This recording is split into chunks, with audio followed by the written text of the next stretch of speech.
El caso de Doris Bither. La verdadera historia detrás de El Ente.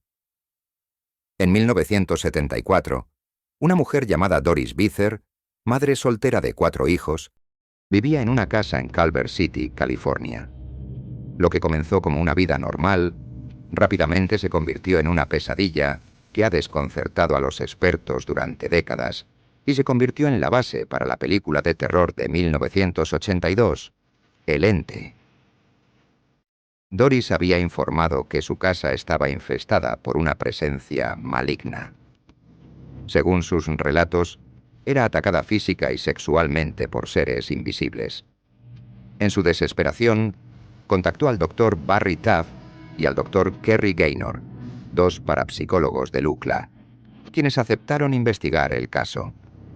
Cuando llegaron a la casa de Doris, los investigadores notaron inmediatamente una sensación pesada en el aire. Durante una de sus visitas, mientras interrogaban a Doris en la cocina, presenciaron un fenómeno extraordinario. Luces orbes comenzaron a flotar y moverse por la habitación. Según el testimonio de los investigadores, estas luces parecían seguir un patrón y se intensificaban cuando Doris se enojaba o asustaba.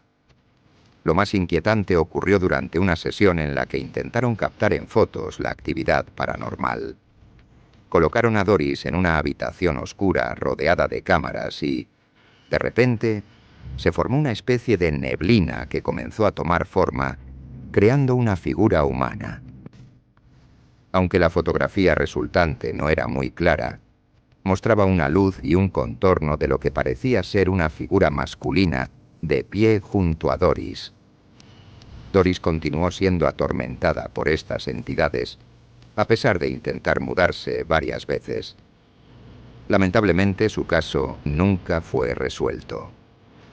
Doris Bither falleció en 1999, llevándose consigo los secretos de sus experiencias paranormales.